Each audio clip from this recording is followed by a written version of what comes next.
जय श्री राम, राधे राधे।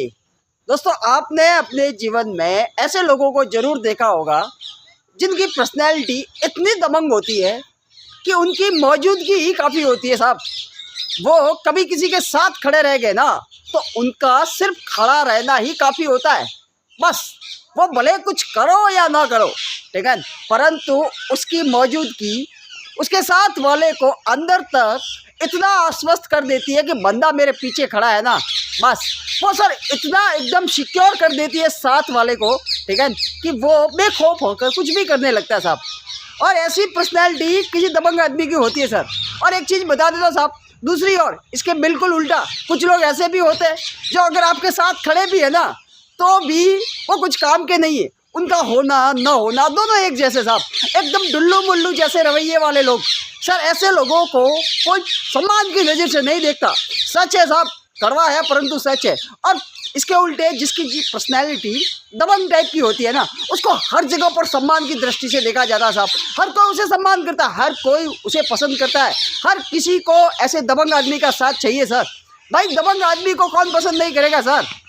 सर अब यहाँ पे मुख्य बात ये आती है कि भैया दबंग पर्सनैलिटी बनाए कैसे, ऐसा क्या करें कि हम एकदम मजबूत दिखे लोगों के सामने, ठीक है, और वास्तव में खुद को अंदर से मजबूत बनाए, ऐसा क्या किया जाए।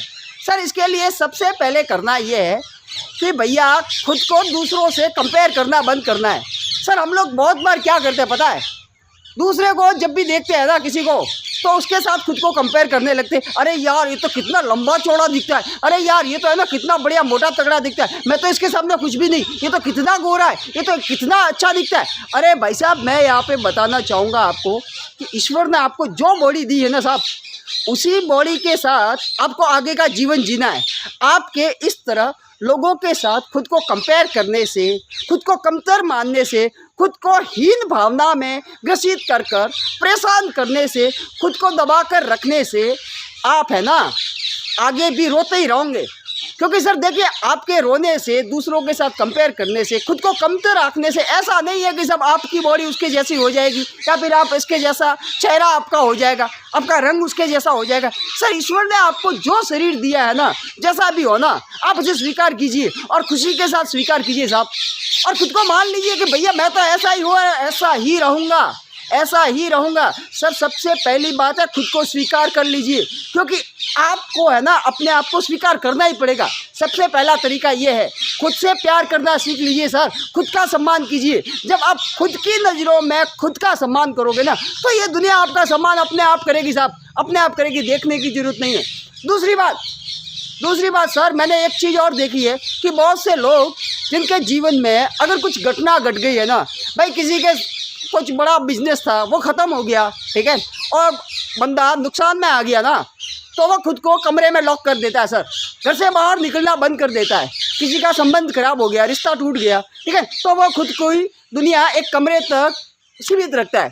सर कोई बहुत बड़े एग्जाम में फेल हो गया, ठीक है, तो सर ये सब दो चार जब हार मिल जाती है ना तो आदमी को लगता है कि पूरा जीवन खराब हो गया और वो खुद को दुनिया से काट लेता है और एक कमरे में बंद कर देता है। सर मैं यहाँ पे पूछना चाहूँगा कि ऐसा करने से, आपके खुद को कमरे में बंद कर देने से क्या आपका जीवन बदल जाएगा? आपको भी पता है साहब, आपको भी पता है कि कुछ भी नहीं बदलने वाला।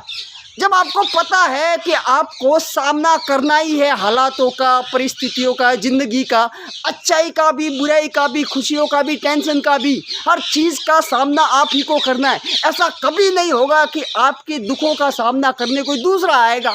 सर ऐसा कभी नहीं होगा। आपको पता है कि भैया आपका जीवन आप ही को जीना है तो एक कदम आगे बढ़कर उनका सामना कीजिए ना। सर जब आप अपनी तकलीफ़ों को, कोई चैलेंज आ रहा है, कोई चुनौती आ रही है ना, उसे सामने बढ़कर एक कदम आगे बढ़कर स्वीकार करते हो ना, सर ऐसे लोगों को हर कोई पसंद करता है। अरे यार क्या बात है, क्या बंदा है यार, सर हर कोई बोलता है उसके बारे में, देख किसी डर ही नहीं है। सर बेखौफ जीवन जीने का सबसे बड़ा तरीका, सबसे बढ़िया तरीका यही है कि आप अपने जीवन की चुनौतियों को स्वीकार कीजिए। नंबर 3 सर जिम्मेदार बनिए। जी हाँ, जिम्मेदारी उठाइए। अपने जीवन की जिम्मेदारी आपको स्वयं उठानी पड़ेगी सर, क्योंकि आपका जीवन आप ही को जीना है। नंबर 4, एक बार अगर आपने किसी काम को करने की ठान ली है ना, तो सर उसे आसानी से छोड़िए मत। आप उस काम में अपनी पूरी जी जान झोंक दीजिए सर। इस हद तक मेहनत कीजिए कि आपकी मेहनत के चर्चे चारों ओर होने लगे। इससे आपका आत्मविश्वास बढ़ेगा सर, और जब आपका आत्मविश्वास का लेवल बढ़ेगा ना, तो आपकी पर्सनैलिटी में अपने आप निखार आ जाएगा सर। चौथी बात, एक बार अगर आपने किसी के साथ कमिटमेंट कर दी है ना, कोई वादा कर दिया है ना, तो फिर उसे किसी भी कीमत पर पूरा कीजिए। सर देखिए, पहले तो आप किसी के साथ कमिटमेंट कीजिए मत। हाँ, और अगर एक बार आपने कमिटमेंट कर दिया है ना, फिर उस कमिटमेंट को किसी भी कीमत पर पूरा कीजिए। पांचवी बात, सर जब भी किसी से मिले ना, सामने वाले की आंखों में आंखें डालकर बात कीजिए सर, पूरे आत्मविश्वास के साथ। भाई अगर वो सामने वाला करोड़पति है ना, तो आपको अपनी सोच के लेवल पर, थिंकिंग का लेवल पर खुद को करोड़पति से भी ज़्यादा मानना है। अगर उसके पास 1 करोड़ है ना, तो आपको ऐसा मानना है कि मेरे पास 1 करोड़ 1,000 है।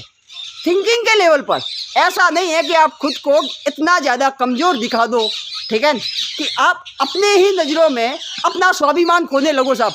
देखिए साहब, स्वाभिमान नाम की भी कोई चीज़ होती है, ठीक है। और जब आप खुद को सम्मान की नज़रों से देखते हो ना, दुनिया के सामने खुद को सम्मान की नज़रों से पेश करते हो ना साहब, तो दुनिया भी आपका सम्मान करने लगती है। परंतु हम लोग इसका उल्टा करते साहब। जब भी किसी आदमी को देखेंगे ना, किसी अमीर आदमी को, किसी बड़े आदमी को, तो उसको तो हम बहुत बड़े ऊंचाई पर पहुंचा देंगे, ऊंचा स्थान देंगे, और खुद को इतना नीचा और गिरा हुआ उसके सामने दिखाएंगे सर कि पूछो मत। ऐसे बहुत से लोगों को देखा है सर, ऐसे लोगों को कोई पसंद नहीं करता है सर। अपना आत्मसम्मान बनाए रखिए, स्वाभिमानी बनिए, खुद के सम्मान को ठेस मत पहुंचाइए, क्योंकि जब आप खुद का सम्मान करते हो ना, तो पूरी दुनिया धीरे धीरे आपका सम्मान करना चालू कर देती है सर। नंबर 4, अगर आपसे कमज़ोर कोई आदमी मिले, जो आपको लगता है कि आपसे कमज़ोर है, आपसे कमतर है, तो उसे ऐसा लगना चाहिए कि भैया आप है ना उससे भी ज़्यादा कमज़ोर हो, उससे भी ज़्यादा कमतर हो। सर एकदम प्यार से, सहानुभूति के साथ। छोटे को ये लगना नहीं चाहिए कि वो आपसे छोटा है, इतना छोटा बनकर मिलिए। और किसी बड़े आदमी से मिले ना, तो सर मैं ये नहीं कह रहा कि आप उसके साथ बदतमीजी से मिलिए, ठीक है, या फिर तू तड़ाके से बात कीजिए। सर पूरे सम्मान के साथ बिल्कुल उसे सम्मान दीजिए, परंतु इस बात का ध्यान रखिए कि आपका आत्मसम्मान बरकरार रहे। फिर देखिए सर, धीरे धीरे आपकी पर्सनैलिटी एकदम दबंग पर्सनैलिटी बनने लगेगी।